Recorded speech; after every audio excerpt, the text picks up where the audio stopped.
know what? I'm a huge Napoleon Dynamite fan, but I didn't think of it when I wrote this character. The football thing was because Rick was an athlete in college, and so I kind of worked that in, and then I completely forgot. And then people, when we screened it for Lionsgate, they're like, "Yeah, who's the villainous Uncle Rico guy?" And then it all made sense. It was like totally Uncle Rico. So that's. I mean, that kind of made me laugh. But no, I mean, it was just by chance. I think he could throw a football over a mountain, though. What were your favorite moments on set? Like, I'm sure it's probably hard to narrow down, but was there any particular moment that stood out, either behind the scenes or something like that? It's one of your favorites.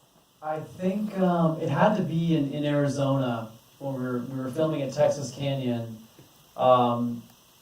The dude who was doing the squibs was like, you guys are out here, there's an amazing spot to film, you guys gotta go check it out. So I tried calling, and we just showed up that day, and I went to the office, and I thought she was gonna be like, you can't film here, you need to book it way in advance.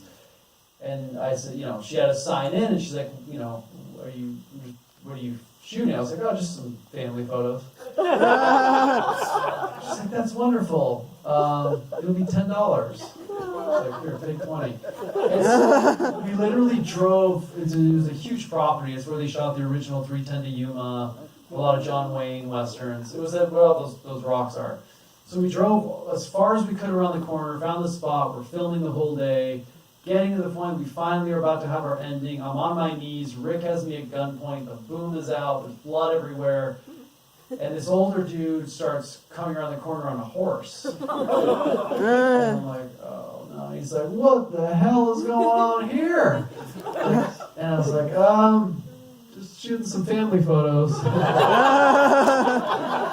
And he gets closer, he doesn't say anything, and I was like, oh man, we're on the end of the movie, we're done. And I was like, yeah, I talked to Amy about shooting some family photos or whatever. He's like, pauses for 10 seconds. He's like, oh, sorry to interrupt you. Enjoy your day. I think all of us took a deep breath. And then it was really bizarre. After that, we finished, we got to our cars, and I guess the person who owns the place showed up and was trying to sell us hemp oil. Hardcore. She's like, you need to buy this. It's amazing for you. And I was like, oh yeah, I'll buy 10, whatever we got to do to get out of here. So I think, yeah, a lot of that stuff, because we were just on the fly. We didn't know what was going to happen. So it was almost like we were living the movie as we were filming it. And so it was terrifying and exciting at the same time. Did you encounter anything similar in Tombstone? No, Tombstone was really friendly. That we just got there and we got to just shoot some driving stuff. But Texas Canyon was weird because there was, people camp there, and it's like a movie set. Like people will go and take pictures, but it was just one of those things we had that day to just film, and we just kind of went for it. Anyone else? Yeah. When directing the actors for this film, did you prefer to be sort of more hands-on and accentuate the zany personalities in any of the characters, or did you prefer to kind of let them add what on their own? I think, what I learned with these movies is casting is a huge part of your challenge. I mean, obviously with Tommy, all he had to do was really show up and just be a version of himself. Same goes with Rick, same goes with the hotel owner. And so I was fortunate to have that where they could come in and tweak the dialogue and it would work to your advantage. So I just kind of let them do their thing. And as long as they were telling the story, just kind of roll with it. So talk a little bit about working with your actress who played Tracy, because what he's saying is interesting because you're writing these parts for people, and some of that is just going to sort of come directly out of their personality. But obviously you've got an actress who's in most of the movie with you, and I'm guessing that relationship is a little bit different. Yeah, actually, Kristen, who played Tracy, was the only one that was was a wild card. And I didn't know really. I knew Tracy needed to be different. She needed to have a different look and kind of a different personality. And we got really lucky because we had a short window of time to film these scenes, and we couldn't really find the right person. And so I was landing on a plane in New York, and for some reason she popped into my mind, and I like wrote to her on Facebook, which is what you do nowadays.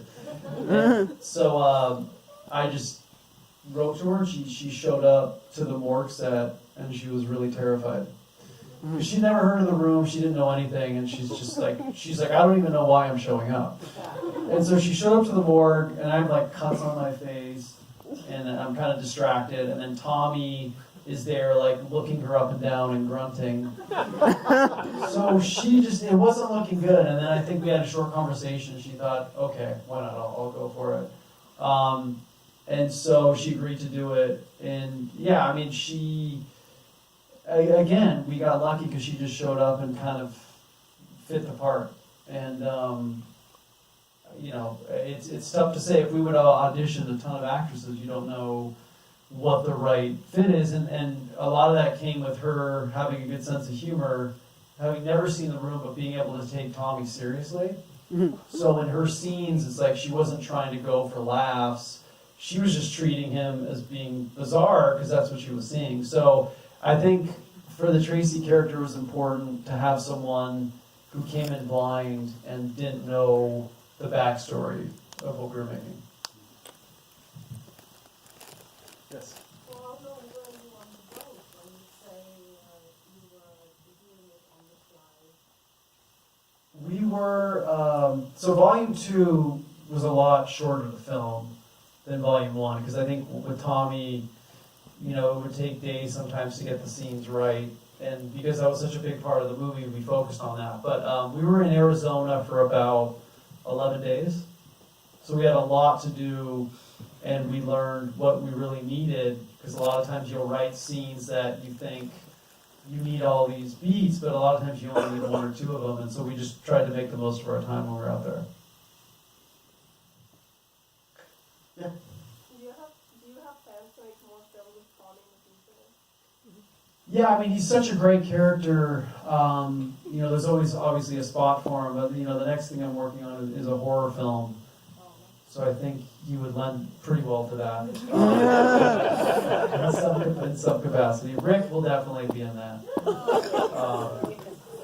Yeah, I mean, I think, you know, it's so much fun writing for Tommy because he's so unpredictable. Does he play a vampire? It's kind of about vampires, so he wrote a script called Vampire from Alcatraz, King of Vampires. I was like, do they call vampires kings? I don't know. And the character is called Johnny, so, and it was one page. I forget if I asked this last time when he was here with us, but do you know what he was going to say at the Golden Globes? Yeah, so he didn't want to go up initially. I was like trying to like push him to go up there, and then he was pushing me back. And this was all on camera. I'm just really glad they didn't show it. But when he finally did go up there, he wanted to say, "The American dream is alive." Oh, and love is blind, I think. and everyone see the room. So maybe the speech would have continued. Maybe it was good he didn't get to say much. Any final thoughts? Yeah. So for the first one, did you have any troubles with Tommy that you had to change anything in the script because he wasn't working or anything like that? Yeah, there was a couple things. You know, if the dialogue wasn't working, we'd tell the story in a different way. The one scene that was really difficult was the birthday scene in the park. And it was just like midday. Normally we'd do a few rehearsals and we'd work him up and throw some Red Bull at him, and that would kind of do the trick. But on this day, he just wasn't going for it. So it's supposed to be his birthday. He's supposed to see the cake and be really excited. And he would just walk up to it and go, "Wow. Nice cake. That was great." I'm like, "Okay, cut. Tommy, you're really excited. It's your birthday." "Okay, yeah, no problem. Take 2. Wow. Nice cake." And it went like that for a few hours. So our light, for whatever we had gotten, our light had changed. So we had to, I was like, let's just shoot the cake and then work from that. And so that day was a little bit of a nightmare, but we ended up getting there. That was kind of the spirit of the movie. It was like, we're going to crash, and then somehow we survived. then there was another day where we were filming him on the beach with his eye opening and that whole dream sequence. And he was having a fit because he wanted to wear his jacket that he's releasing that has the American flag on it. That he wore in like the concept trailer we shot. And we're like, but Tommy, like when you fell off the cliff, you were wearing a different jacket. So what? Did you not understand American marketing? I was like, but it's a different look. So he had this huge fit, and I just kept trying to kind of be reasonable and say, okay, let's shoot both. So outside of that, he was, I think he did a pretty good job. And, you know, feel free to answer this or not, but you now have this under your belt, and you can write and produce and star in films. Do you feel like there is a necessity to continue working with Tommy? I think if again, it's like with these movies, if you're genuinely passionate about it, then I think it's great. But just to kind of put Tommy in a movie or just do a movie just to do it, then I think you're not elevating this at all creatively, because you're just, you're just working together just to work together. So for me, it's got to be something that I'm really passionate about. And if Tommy fits into that, and if he's excited to work together, then great. But if not, I think you got to keep challenging yourself. Anyone else? Yeah. So you said you knew or you know Tommy for like 20 years. You guys just like hang out. What do you do to just hang out? It's really kind of hard to explain. It's not. I mean, we all have different kinds of friends. You have friends that you'll go to the USC game with, or go grab beers and hang out. And then with Tommy, we're so different, but at the same time, we've pushed each other to do the things we've always wanted to do. That I wouldn't have had that path with other friends. So he's really, we talk about like soulmates a lot, or best friends, and I think a lot of that has to do with someone pushing you out of your comfort zone, and that's really what defines our friendship. So yeah, we'll play basketball every once in a while, or go grab dinner, but there's kind of this weird orbit that exists within our friendship that is really different. It's really interesting, but I think the key is to have breaks in between and kind of have that peace of mind. But yeah, we'll go out to dinner, play basketball. It's strange, but I think it's lasted 20 years, so there's got to be something right about it. All right. Well, Greg, thank you so much for sharing this and coming down.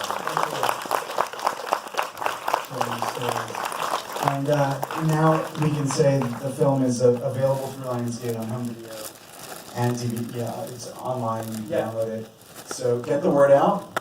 Yeah, thank you guys so much for coming, and to USC and all that. Thank you.